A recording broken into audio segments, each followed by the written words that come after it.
Jury duty. Yeah. I'm there with Prison Mike. Okay, here we go. We are going to apply what you know about calculus to economics. And raise your hand if you're taking economics right now. Macro, bunch of macro people. Okay. This is a little bit more of a mathematical pursuit of the economics class that you have. It's just a one-day deal, and you're not going to use any of these direct pieces, but hopefully they do make a little bit of sense as you move forward. Number one, the cost function, C of x. That tells you the cost of producing X number of items. We've seen that before. We introduced this back in section 3.4, I think it was. Average cost function, that's the the cost of producing a certain number of items. You take C of X and then you divide it by X.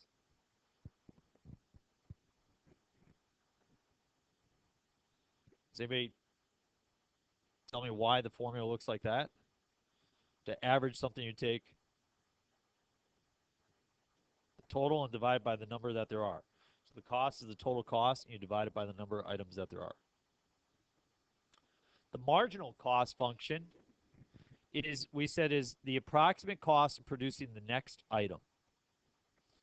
And we determine that to be C prime of X.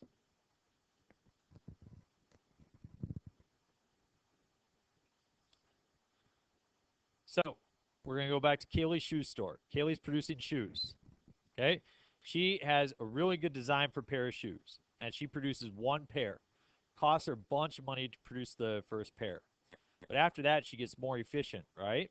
What's going to happen to her cost of producing each shoe as she moves forward? What's going to happen to that cost of producing each shoe? It's going to go down, right? Now her overall cost is going to increase. I mean, does it cost her more? Careful. Does it cost her more to produce one shoe or 100 shoes? It costs more to produce 100 shoes. But what costs more per item? Does it cost more per item for one shoe or per 100 shoes? One, yeah. That first shoe is a lot more expensive to make than that 100th. Now, obviously, your cost continues to go up, but the marginal cost drops off. Wouldn't you like to have that average cost per item? Wouldn't you like to have that as small as possible? Wouldn't that be really nice if the average cost was as small as we possibly could? So Kelly produced the first pair of shoes, like $48 to produce that first pair. Second pair, now she's down to 25 per pair of shoe. Then she's down to 15 per pair of shoe. Then she's down to 12. Then she's down to 10. She's down to 950. She's down to 925. Like, what is that smallest average cost per shoe that she could get? Well, you guys learned how we minimize and maximize stuff. How do we minimize and maximize stuff? Take the first derivative. Is that equal to 0? So we're going to take C of x over x, and we're going to find the derivative. What rule do I have to use to find the derivative of that? Quotient rule. What's the derivative of C prime of x? Times the bottom, right?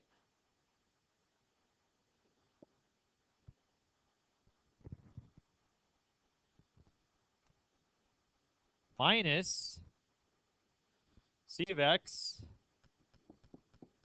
times 1 all over x squared equals 0. Everybody okay with that?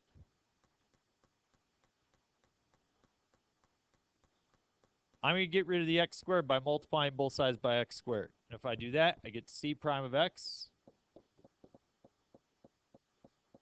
times x minus C of x is equal to 0. Everybody okay with that? I'm going to add the C of x to the other side. C prime of x times x is equal to C of x. And now I'm going to divide by x. And I get C prime of x is equal to C of x over x.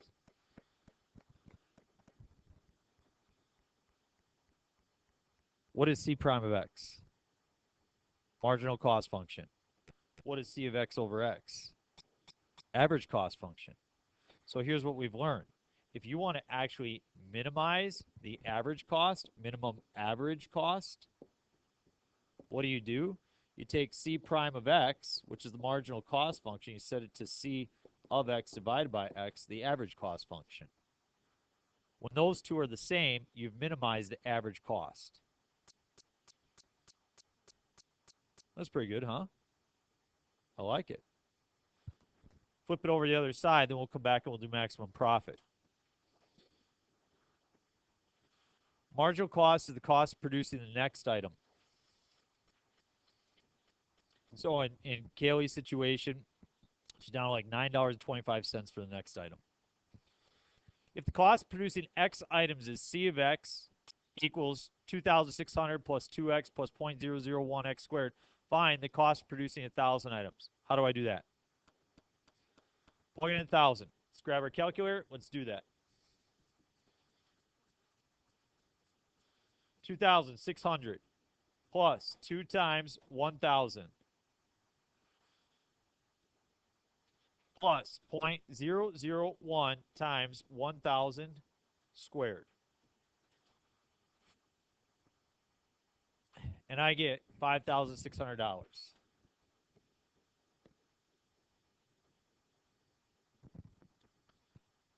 So we're not producing shoes right now. We're producing, I don't know.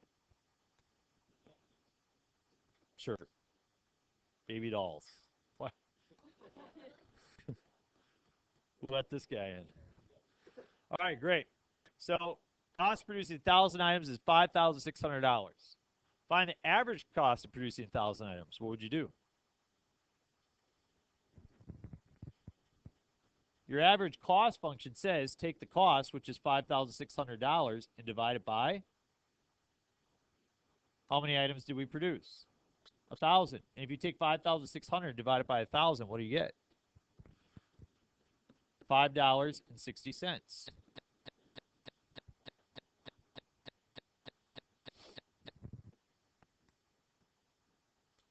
Anybody confused about that?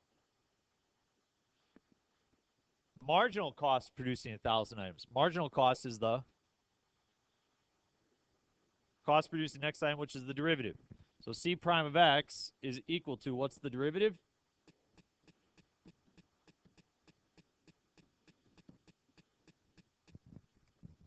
C prime of x is 2 plus 0.002x. Okay, so I plug in 1,000 to that.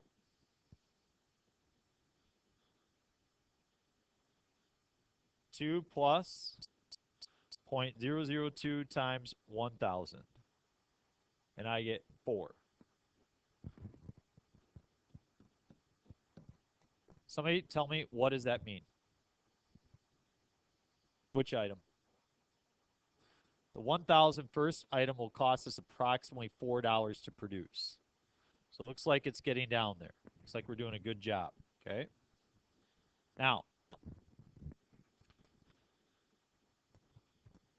and in order to minimize the average cost, what we do is we take c prime of x and we set it equal to c of x divided by x.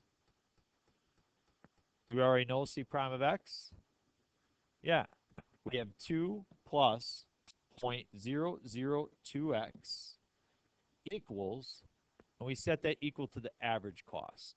And the average cost is our cost function, which is $2,600 plus 2x plus 0.001x squared, and we divide that guy by x. That's the equation that we use to try to minimize the average cost. How do I solve that? What are you going to do? Yeah, multiply x over the other side. We get 2x plus 0.002x squared is equal to 2,600 plus 2x plus 0.001x squared. What's on each side? Yeah, the x squared's on, well, yeah, the x squared and a 2x, so I could get rid of 2 x's. If I bring the 0.001x squared over to the other side, and I subtract that, I get 0.001x squared is equal to 2,600.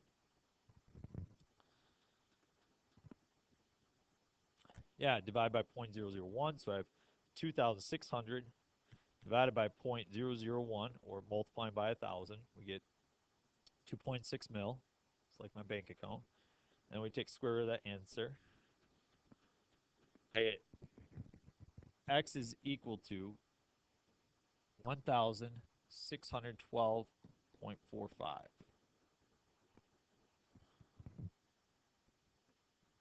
This is where people get lost. And so I'm going to just gently change the notes to try to help you understand better.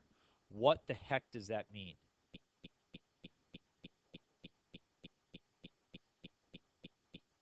The average cost will be the minimum, right? Our cost still continues to go up because we're producing items. But the amount that it'll cost to produce those items on average will be as small as possible. So after we see that the average cost of producing 1,000 items was $5.60. When we check it for $1,612, should it be more than that or less than that? It should be less than that because we minimized it, right? So I would like to find the average cost of producing 1,612 items. How do I find the average cost of producing 1,612 items? Plug in 1,612 into the cost function, and then what? Yeah, so I'm going to check to see what this actually produces. I'm going to find the cost of producing 1,612 items, and I'm going to divide that by 1,612. Now, I went with 1,612 because that was, we don't produce 0.45 of items. I am not going to be particular about that on the test, you guys. I don't really care. Use 0.45, that's fine. Just every year in the past when I do that, people get angry at me. They're like, you can't produce 0.45 items. Well, I don't know. Maybe we made a shoe but it didn't have any shoelaces. I don't know. Okay.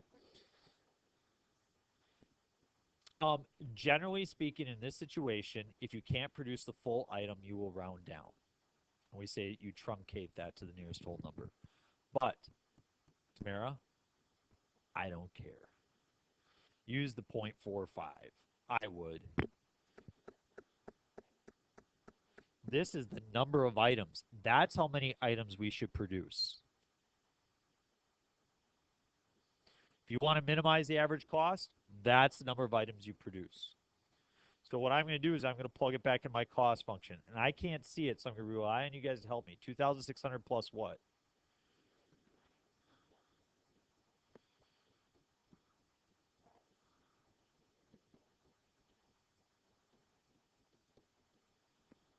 Okay. Yeah. Got it. Press enter. $8,422.54. That's what it cost me to produce 1,612 items. So the average cost would be that divided by 1,612.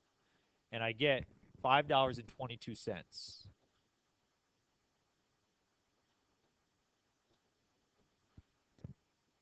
Did it drop from the 560? It did. It dropped from the 560. That's exactly what we wanted to see.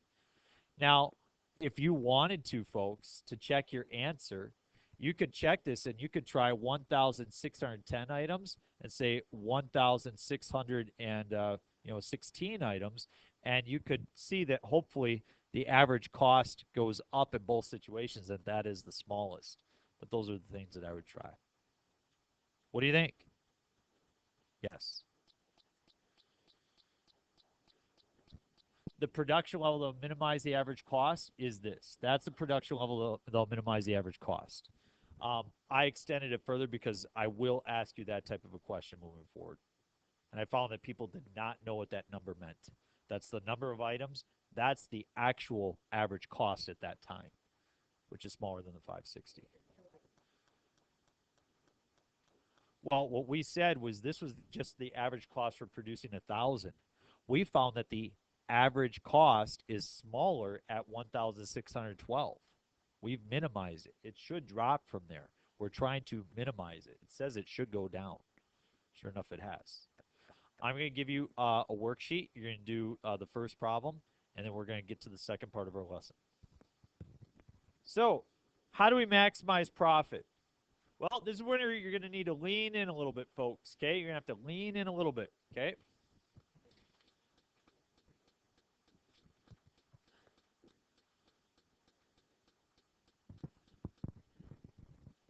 I have a price function.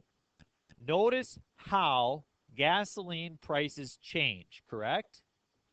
Mountain Dew prices change, correct?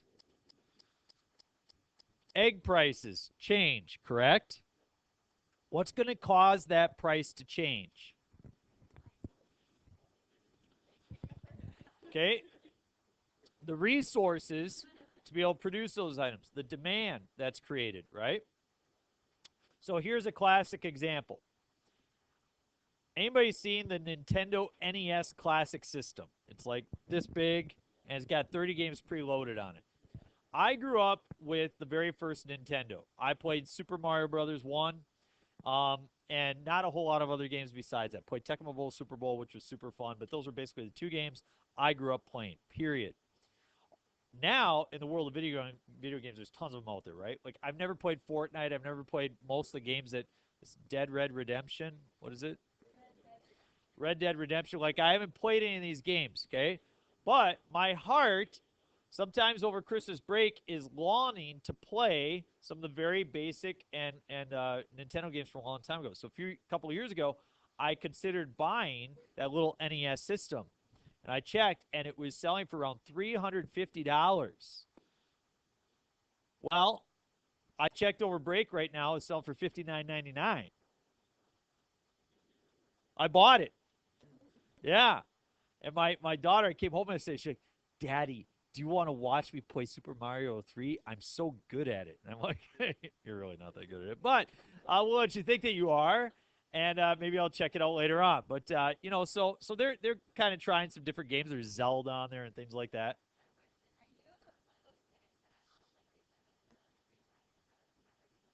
Oh, totally. They are allowed one game or 20 minutes worth of Nintendo on a given day. And that's after they've done their reading and they've cleaned their room. Yep.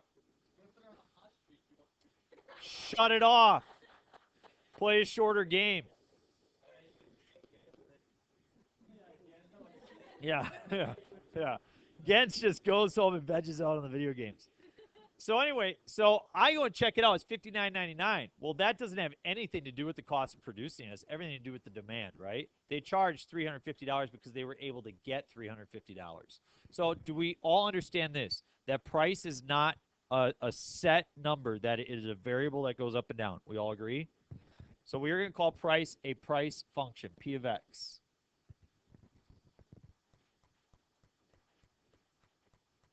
No, P of X. Suppose that it's 60 bucks. And I say, oh, it's such a good deal. I'm going to buy 5 of them, one for everybody in the family. Okay? What's the revenue that Walmart gets when I buy those 5? $300 approximately, right? How did you compute that? You took the price times how many I purchased. So therefore, revenue function is the price times the number of items purchased.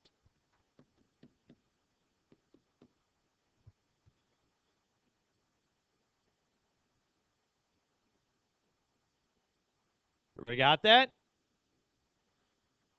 Great. That is our revenue function. You take X, which is the number of items, and multiply it by the price at which it was sold. Marginal revenue function is simply the derivative. How do we produce profit?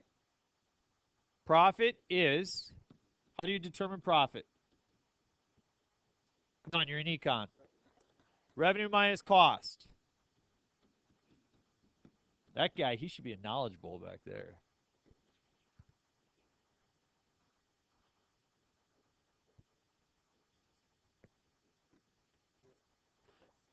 Yep, C of X. So the marginal profit function is P prime of X. So this is the question. What we want to do is we would like to maximize profit. Everybody agree maximizing profit's a good thing?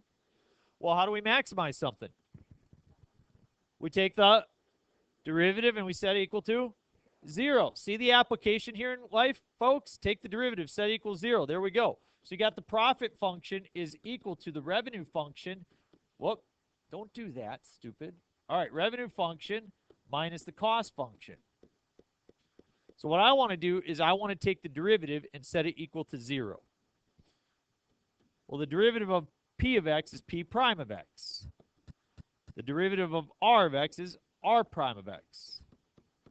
Derivative of c of x is c prime of x. We set that equal to 0. 0 equals r prime of x minus c prime of x. Can anybody tell me what intelligent thing can you say from this?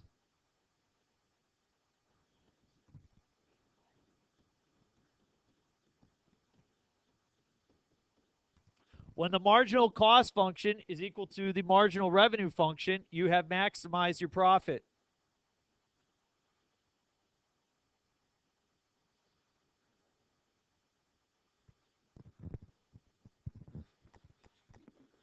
So therefore, you want to maximize profit, set r prime of x equal to c prime of x. And you got it. Good? And folks, everybody knows that these don't just come out of nowhere, right? Like we use basic logic to be able to come up with all these formulas. You have to memorize all of these for the test. Kidding. I give them all to you on the test. Okay? You want to see scary? Look in the mirror. All right.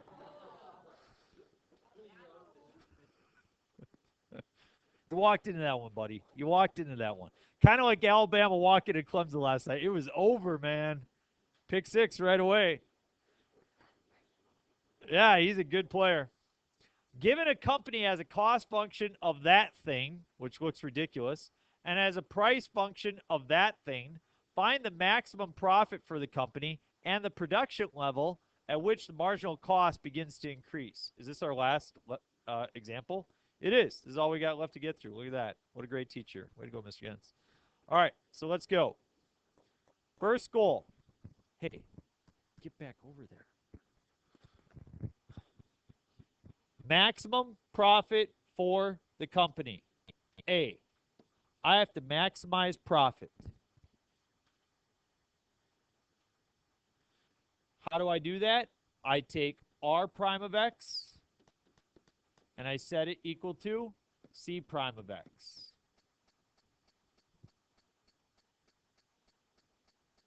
That's a problem because we don't even know what r of x is, do we? We know what c of x is, right? Well, let's just do that one real quick because that looks like it would be fun, huh? All right, so what's c prime of x? Good, 1.26. 0.02x. Oh boy, I gotta get my zeros correct here. How many zeros? 3. And a 1x squared. That's gonna be equal to r prime of x. Well, first of all, I should figure out r of x. How do I figure out r of x? R of x is x times p of x. Do I know p of x? Yeah, p of x is 3.5 minus 0.01x.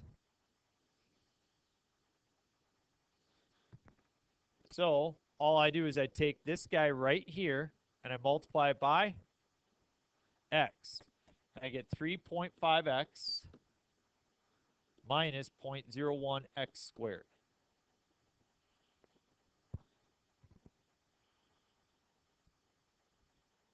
That's r of x. Everybody okay with that? Well, I want r prime of x. What's r prime of x?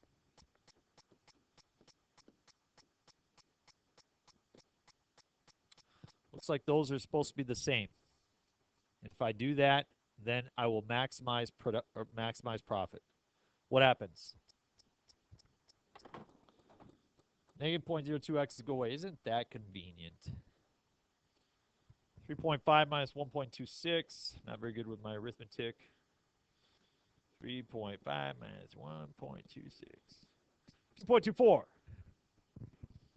0.00021x squared equals, what do we say, D. Weiland?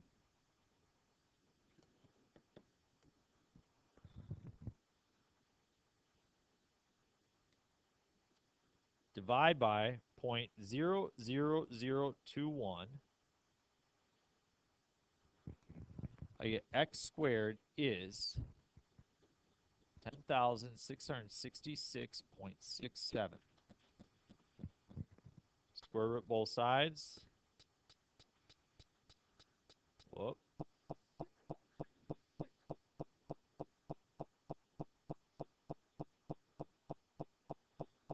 Square root answer, and I get 103.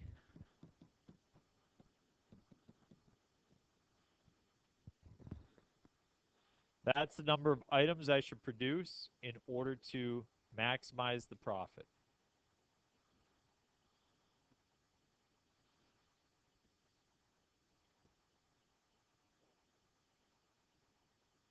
Got that? Any questions on that?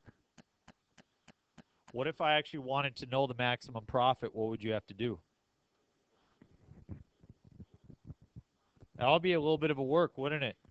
If you want to know the actual profit, you'd have to take 103 and plug it into your revenue function and plug it into your cost function, and you have to subtract the two, right?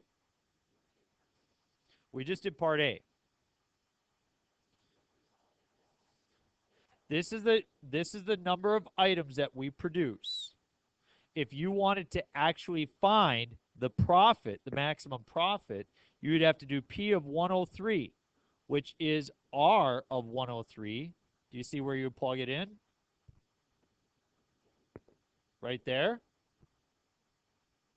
Minus cost of 103.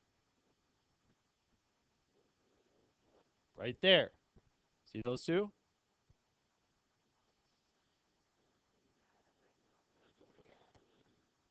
What?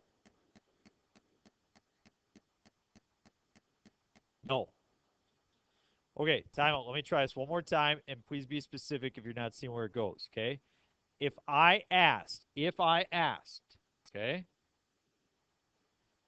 what is the maximum profit? You told me that profit is, oh, okay, I thought it was the production level. Okay, so that's the number of items. So now we actually want to find the profit. Very good, thank you, sorry. Yes.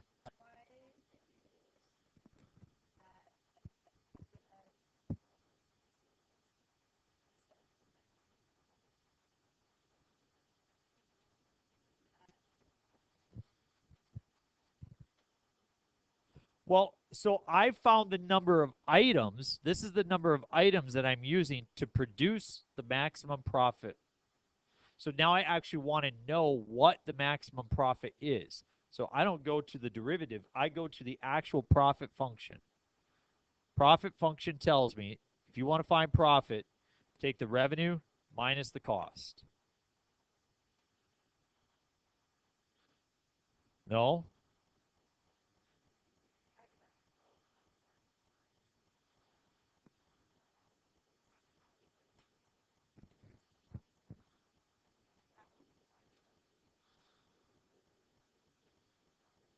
So this tells me profit. That's what I want to use right now. In order to maximize the profit, I use that guy. That told me the number of items that I use. That just tells us we produce 103 items to maximize the profit. But that doesn't actually tell me the profit. If you want to tell me the profit, you got to go back to this guy. Better? Okay, so I'm going to plug this in. It's going to be a little bit lengthy, but we're just going to plug it in.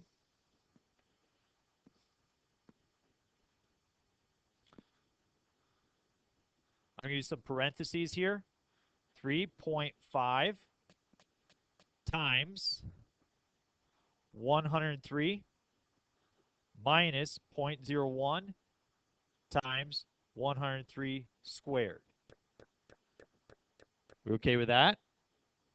That's my revenue minus, I'll use parentheses, my cost. My cost is 84 plus 1.26 times 103 minus 0.01 times 103 squared plus 0.12347 times 103 raised to the third power.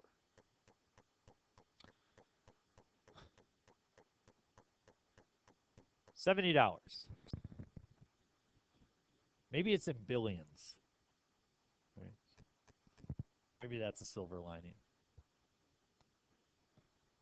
Whatever. About 70 bucks is what we get out of it. I will move the calculator for you.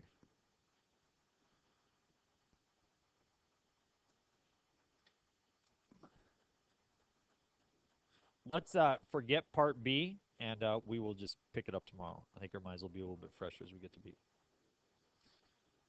What's that? Well, what that told me was the profit of producing 103 items is $70.23. All right, that should take you through the rest of your